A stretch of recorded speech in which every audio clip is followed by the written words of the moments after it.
The development of Judaism. Religion served as the basis for all daily activities for the ancient Israelites. Many of their religious beliefs and practices continue today. Return to Judah. How did the people of Judah practice their religion while in exile in their homeland? The families of Judeans who were exiled to Babylon spent 70 years away from Judah. During their exile, they became known as the Jews. We call their religion Judaism.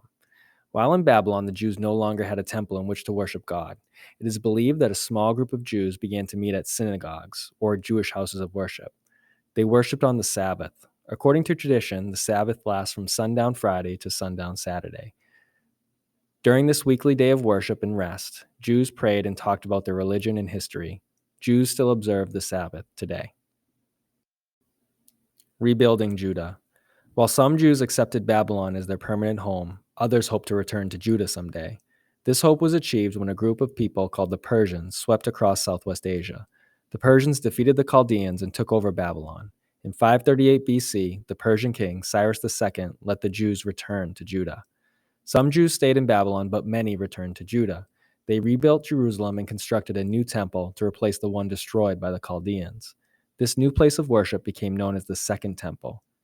Meanwhile, the Persians chose officials to rule the country and collect taxes from the people. They did not allow the Jews to have their own government or king. The Jews depended on religious leaders, the temple priests and scribes, to guide their society. Many scribes were religious scholars. These scribes had a deep understanding of the Jewish faith. Scribes often lectured in the synagogues and taught in the schools. Led by a scribe named Ezra, the Jews wrote the 5 books of the Torah on pieces of parchment. They sewed the pieces together to make long scrolls. The Torah and the writings that were added later make up the Hebrew Bible. What is in the Hebrew Bible? Isn't it easier to follow rules when they are clearly explained? That is what the Hebrew Bible provided for the ancient Jews.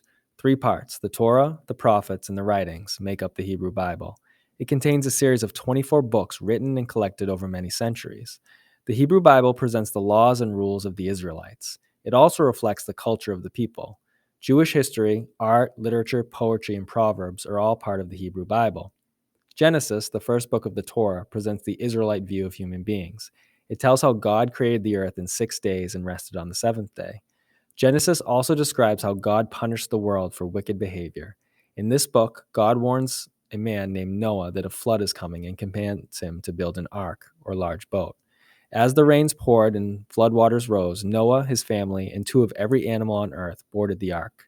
The earth flooded and many perished. Only those in the ark escaped drowning. After the rain stopped, God placed a rainbow in the sky as a sign that the world would never again be destroyed by flood. Genesis also explains why the people of the world speak many different languages. It tells how the citizens of the city of Babel tried to build a tower to reach heaven. God disproved and made the people speak in different languages. The people could not communicate with one another.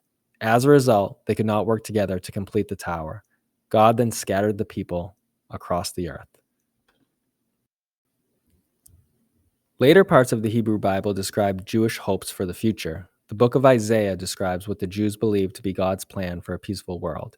It says that the nations will beat their swords into plowshares and their spears into pruning hooks. Nation will not take up sword against nation, nor will they train for war anymore. As Isaiah chapter 2, verse 4.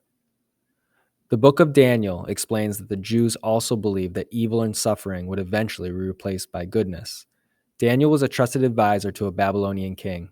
As a Jew, however, he refused to worship the Babylonian gods. For punishment, the Chaldeans threw Daniel into a lion's den. God, however, protected Daniel from the wild beasts. The story of Daniel reminds Jews that God will rescue them. Christians and Muslims share with the Jews the hope of a better world in which good triumphs over evil.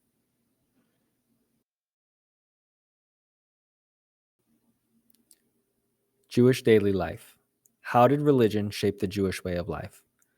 The Torah provides laws for daily living. These laws shaped the family life of the early Jews. The laws gave instructions about what foods to eat and what clothes to wear. They also required Jews to help the poor, deal honestly with their neighbors, and apply laws fairly. Jewish law emphasized individual worth and responsibility, as well as self-discipline. It also reminded Jews of their loyalty to God. The Jewish family. The ancient Israelites stressed the importance of family life. The Torah identifies specific roles for the father and the mother of the house. If a father died, his sons would take his place to lead the family. The Jewish family also stressed education, especially for young men. When sons grew old enough, fathers taught them to worship God and to learn a trade. Later, under the guidance of religious teachers, boys learned to read the Torah. Everything the students learned, from the alphabet to Jewish history, they learned from the Torah. Because reading the Torah was central to Jewish life, religious leaders became important community leaders. Daughters who were educated at home by their mothers learned to be wives, mothers, and housekeepers. This included learning Jewish laws about food, the Sabbath, and holidays. They also learned about women of ancient Israel. Two of these women were Ruth and her mother in law, Naomi. According to the Hebrew Bible, Naomi's husband and her two sons died. One of the sons was married to Ruth. Ruth, who was not a Jew herself, made a difficult decision. To help Naomi, Ruth chose to leave her Moabite homeland. She moved to Bethlehem to be with Naomi.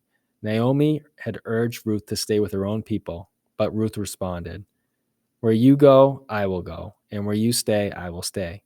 Your people will be my people, and your God, my God. Where you die, I will die, and there I will be buried." The book of Ruth, chapter 1, verse 16 to 17. Ruth's courage and devotion to her family provide an example for Jewish girls to follow. Dietary laws. Jewish law tells Jews what they can eat. Ancient Jews could eat the meat of only certain animals. For example, they could eat beef and lamb, but not pork. Laws about food are known as kashrut, which means that which is proper. By following laws related to food, Jews believed they were showing obedience to God. Today, food that is prepared according to Jewish dietary laws is called kosher. Many items you see in a grocery store have the symbol for kosher on the label. Animals used for kosher meat must first be killed in a certain way. The meat must be inspected, salted, and soaked in water. Foods that are not koshered are considered to be unclean. Dietary law prohibits Jews from eating meat and dairy products together. Jews also cannot eat shellfish, such as crab or shrimp. Specific foods with religious significance are eaten during some meals. For example, the Seder is a special meal eaten during the festival of Passover. It is a holiday that celebrates the exodus of the Jewish people from Egypt. Foods such as lamb, hard-boiled eggs, vinegar, salt water, herbs, and flatbread are called matzo, are served at the Seder. During the meal, the youngest child at the table asks a series of questions about the food and the meaning of Passover. The adult and older children at the table recite the answer to the question together. For example, they tell how the bitter herbs reflect the bitter experience of the Jews living in exile. The tradition of eating special foods at Passover and reflecting on history is sacred to the Jewish people.